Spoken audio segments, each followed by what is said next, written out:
So I know for most of you, the first thing you're going to want to do is create your own empire in Stellaris. So I'm going to walk you through some of the menu options and talk about some of the most important things to keep in mind.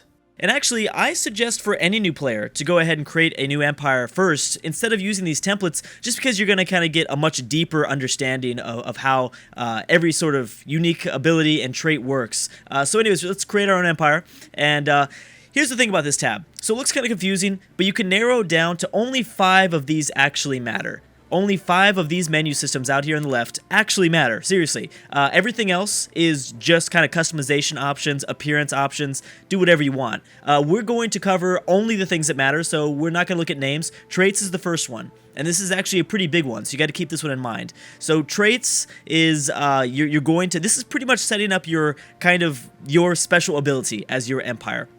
Now the cool thing about this is that, so you have 4 traits to pick from, or you can pick 4 traits, but you start off with 2 points.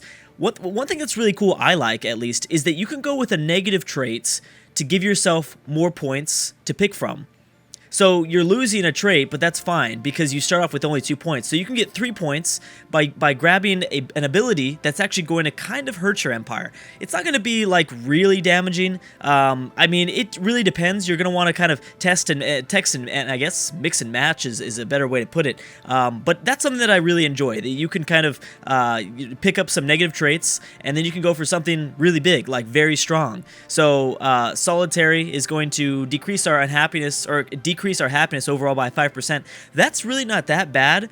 I think that's one of the negative traits that I usually like to take, because that's on the scope of things, not the worst thing in the world. So we're going to go on to the next very important menu. It's actually in the name and class tab here. This is important though, because if you do pick something like continental world, you will not have as good of a time trying to colonize arid and tundra. It's going to be very difficult. Your people will not really want to go out and settle on a world that's very icy or that's very arid. So you can choose whichever one. Just keep in mind that the planets on the opposite end of the spectrum will probably not to be, will most likely be very hard to colonize. So if you want to go for a tropical world, then you will not be able to really settle in an Arctic or a tundra world. So that's why this is kind of important, and it's just something to keep in mind throughout your time here in Stellaris.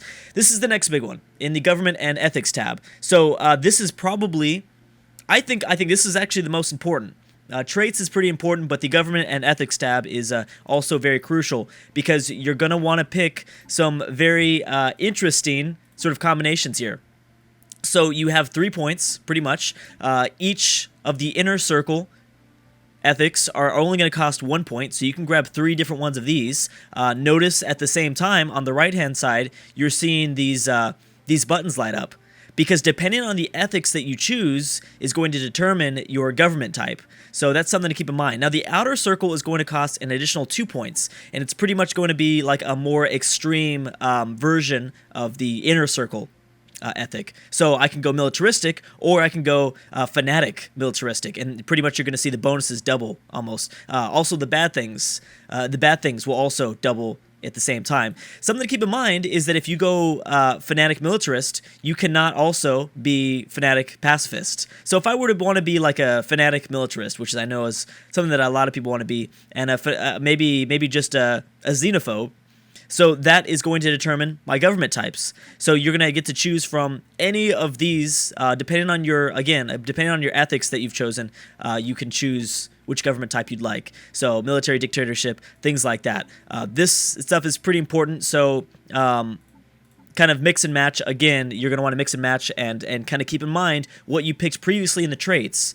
You really want to, I mean, you can go with a balanced empire, or you can have kind of fun with it if you're a more advanced player, and you go for a very focused empire where you're only really good at a few things, and that would be pretty exciting. So anyways, that's the government and ethics. The 2 last tabs that are the most important is starting weapons, which they're not as important as the ethics and traits menu screen, but this is going to be your weapons. You know, honestly, I would suggest for like new players to just go with energy weapons, but this is pretty straightforward. There's a pretty good, description of what each of these are going to do as you're battling it out throughout the galaxy. And then finally, FTL method.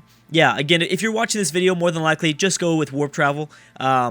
you know, I mean, you could experiment with hyperspace travel. Really, there's not that much of a difference. But wormhole travel, no, don't touch it unless you have at least maybe one playthrough. Because wormhole travel can be very difficult, because you might get stuck on the other side of the galaxy and without being able to come back and save your home planet if it's under attack or something like that. But yeah, that's really the main few options. You can save your templates. So here's my the Drew's Republic. This totally looks like me, and and so you can save them, and they can spawn up in a future game. You might be able to face these.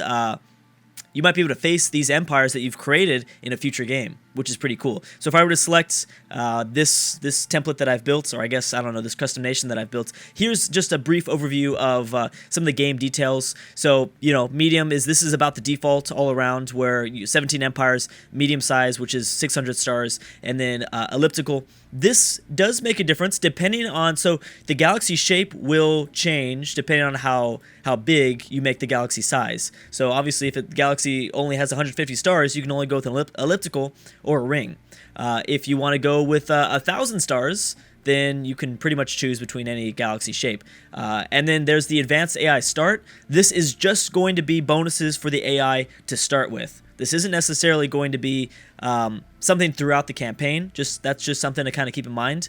And then we already know AI difficulty, or AI Empire is pretty self-explanatory. We've got normal, hard, and insane difficulty. Anyways, that was kind of a brief overview of the menus. I think that it was a little bit hard, for me, I guess, hard to take in all at once. But really, when I broke it down, I was like, this really is just 5 crucial, kind of, not really crucial, but 2 or 3 crucial decisions, and then the rest are kind of just appearances and minor details. But anyways, guys, thank you so much for watching, and I will see you guys next time.